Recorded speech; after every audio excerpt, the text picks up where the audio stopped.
Hello, everybody. Sometimes there is a problem when you present your paper at the end of the day. Very much is already said, but I hope there won't be too many recurrences. As you hear, English is not my mother tongue. Okay, on the 5th of October 1994, in Freiburg, Switzerland, and later also in France and Canada. And on the 28th February 1993, in Waco, Texas, United States, serious events took place in which Millenarian movements were involved. In a house in Freiburg, owned by the members of the Millenarian Movement, the OTS, the Temple Solaire, the police found several dead bodies. When the FBI and the CIA attacked the community belonging to the Millenarian apocalyptic movement, the Branch Davidians, on the 28th of February 1993, their houses were fired upon and many members perished in the flames. I'm not going to describe in detail the OTS or the Branch Davidians. Instead, I will give brief presentations, and I know that you have already, I don't give any details. Professor Palmer and Professor Barker has already given you, but I will give a background anyway. The OTS is anchored in many different theological traditions, and various leaders stress in part different aspects, which makes OTS more or less a hybrid. Quoting John Hall, a scholar of sociology of religion, the OTS is a hybrid that transcends neat modern distinctions between science and religion, reason and faith, spirit and sexuality, technology and popular culture. And I quote, "The OTS has its origin in the Catholic Church in France. Displeasure with the modernization processes of the 1960s led to breaking away of a group that instead turned to the medieval esoteric tradition within the Catholic Church." Initiation to higher levels make up a central part of the esoteric tradition. Through being initiated, the individual acquires more spiritual knowledge and thereby obtains eternal life. A very long and complex chain of interpretations followed in the subsequent decades. Two of the founders, Joseph de Mambro from France and Luc Jory from Switzerland, further developed the ideas while also incorporating and emphasizing apocalyptic thoughts. The world would soon come to an end, but those who had reached the higher level of knowledge would survive. They would be saved and would be taken to another planet by the spiritual masters. This transit was planned by the leaders and took place in October 1994. David Koresh, in contrast, did not found a new millenarian apocalyptic movement. The Branch Davidians were based on an interpretative tradition that was already established and well known by many. While it was primarily the Adventists who recognized many of the interpretations that David Koresh and the Branch Davidians presented, other Christians outside the Adventist Church did as well. For many Christian groups, Jesus' second coming and what will happen in the end times both were and still are central issues. Many preachers before the emergence of David Koresh had predicted the end of the world and the second coming of Jesus. David Koresh belonged to a splinter group from the Seventh-day Adventists Eventually, after many internal crises, he became the leader. We do not know exactly what took place in the room where the dead members of the OTS were found, and we do not know exactly what happened on that day in April in 1993, when a raging fire led to 70 of David Koresh's followers dying in the flames. It is most likely that, at least in the case of OTS members, that several took poison voluntarily in the belief that they would be taken to another planet and thereby escape the impending catastrophe, that means the end of the world. However, many were probably forced to take the drug or shot to death by other members. The events that took place in Mount Carmel, Waco, are also unclear.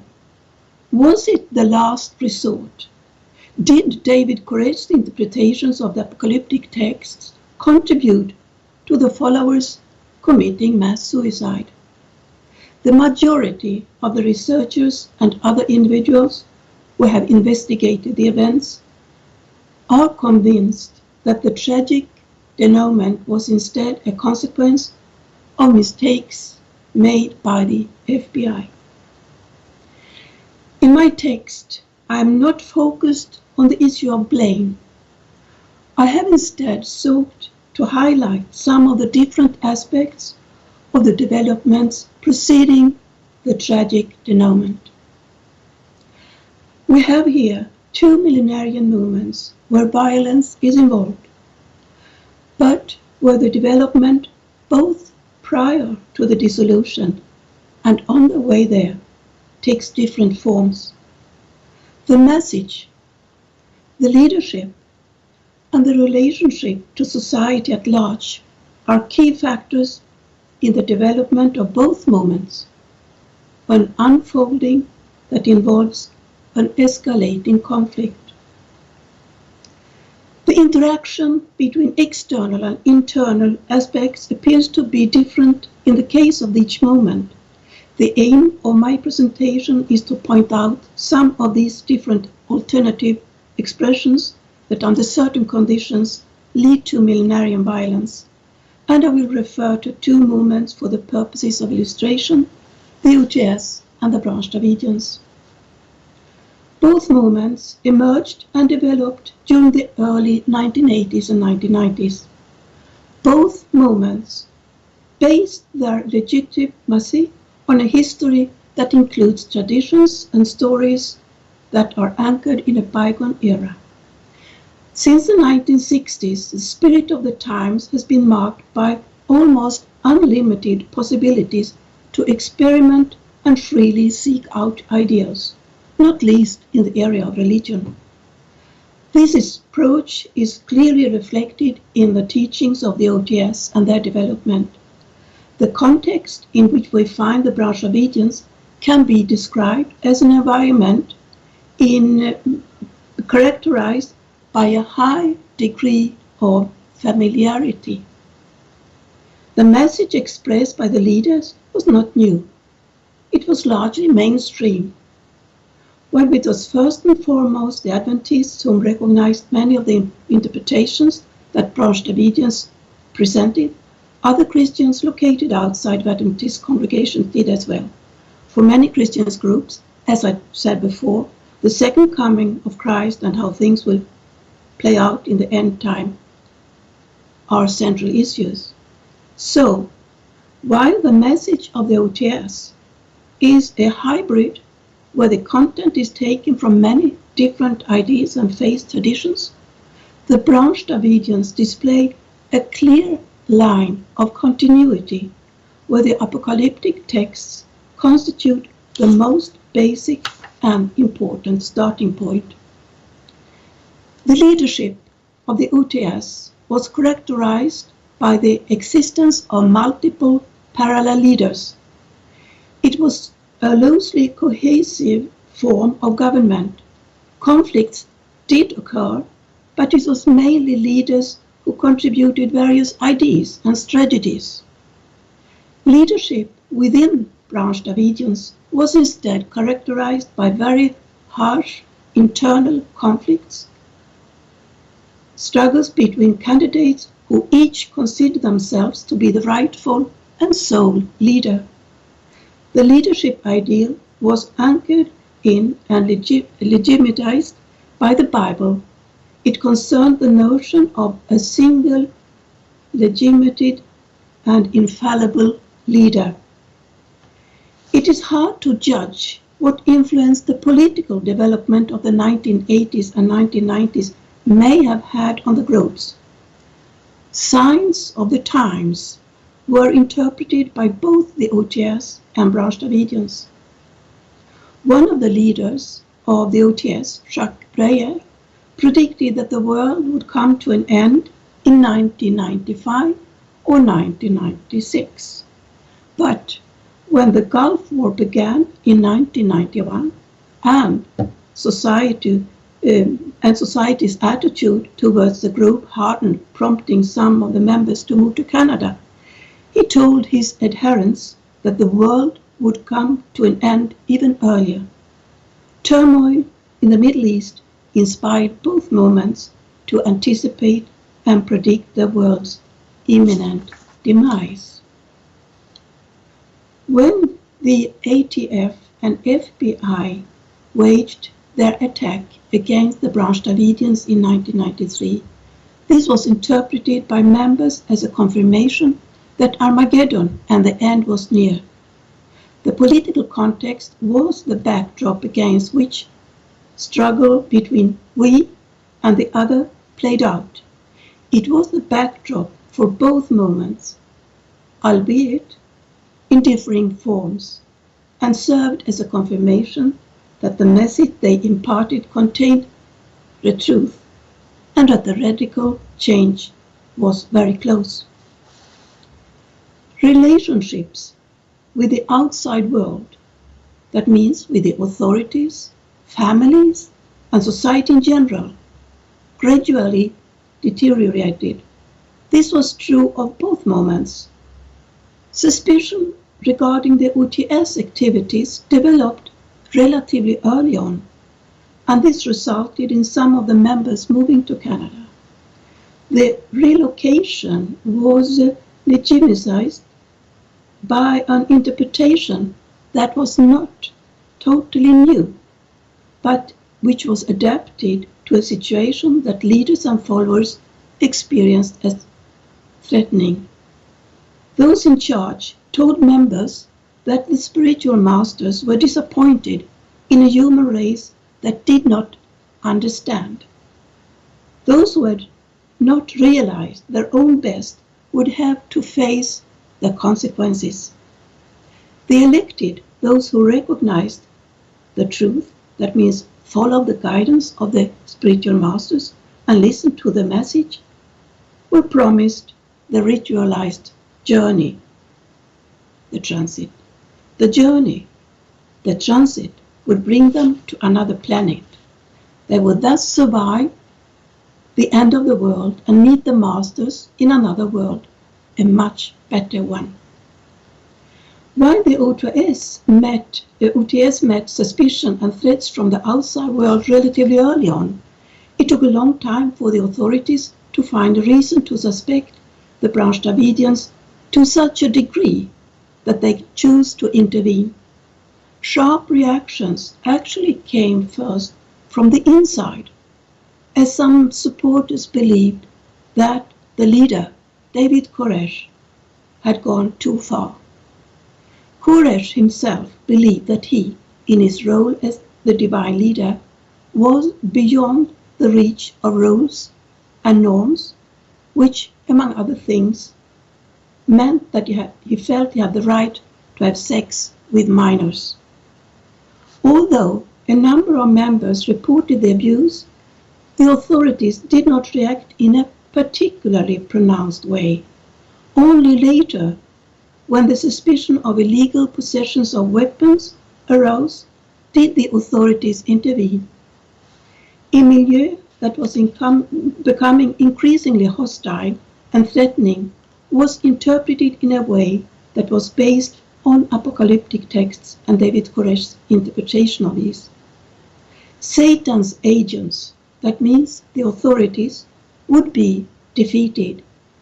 They themselves, that means the followers, were leading the fight against Satan together with Jesus. The conflict, which had previously only been expressed in rhetorical terms, moved into a phase of action when the negotiations that started several months earlier proved to be fruitless. The conflict then escalated. Apocalyptic myth gave legitimacy and meaning to the battle that supporters felt they had to fight. On the 5th of October 1994, OTS leaders and members embarked upon the ritual journey, the transit, a sequence of events that led to both suicide and murder. It was for them a way out that meant that they never risked having to see themselves as losers. They did not actually encounter the enemy in battle.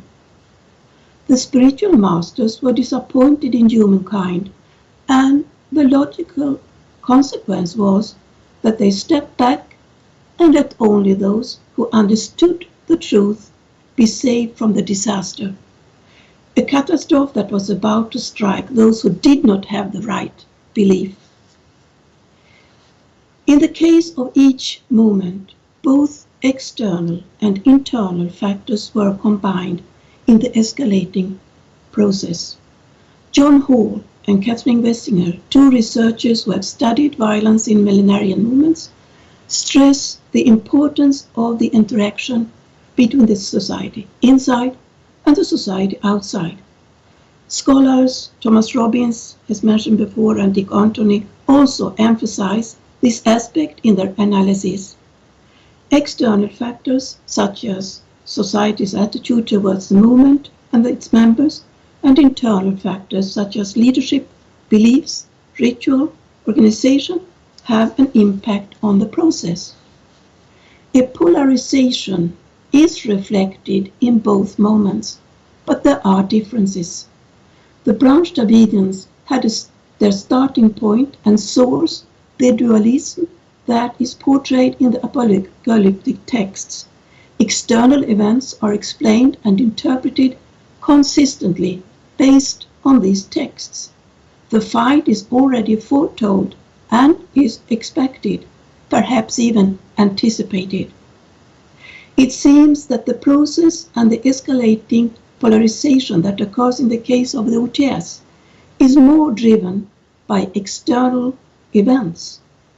Threats and accusations brought forth different interpretations in different situations and helped the followers to understand and to find meaning in the difficult situations that arose. Within the movement, more or less harsh conflicts occur in terms of leadership. The power struggle is most clearly reflected in the case of Branch Davidians. The claim the leader had on his own role as untouchable and infallible is an example of a factor that may have contributed to a gradual weakening of his own role, at least among some, and thereby may also have contributed to the movement's increasingly unsustainable situation.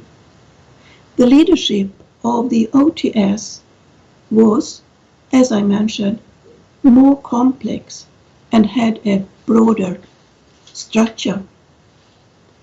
A clear esoteric dimension and a clear hierarchical order characterized the organization of the OTS, a fact that enabled the concealment of when and how the journey would take place.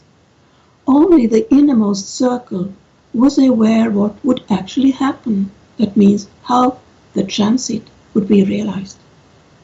Within the Branch Davidians, organization is instead characterized by the discretionary power held by the leader. Furthermore, the organization can be described as a traditionally structured congregation, at least initially. Groups were organized for different activities, but gradually the leader gained a greater significance than the actual organizational structure in the process that preceded the final dissolution. Both John Hall and Catherine Wessinger criticize the generalizations that many scholars are guilty of making. They would instead like to emphasize the distinctiveness of individual groups and show how the interaction of a movement with its cultural opponents is the key to understanding of outbreaks of violence. Catherine Wessinger asked the following question: can we actually talk about millenarian violence? She emphasizes that there is a culture clash that occurs between two systems. An escalating conflict is rooted in complex interactions between different ideals and different notions of a better world and external circumstances. And this sometimes leads to millenarian violence. Thank you.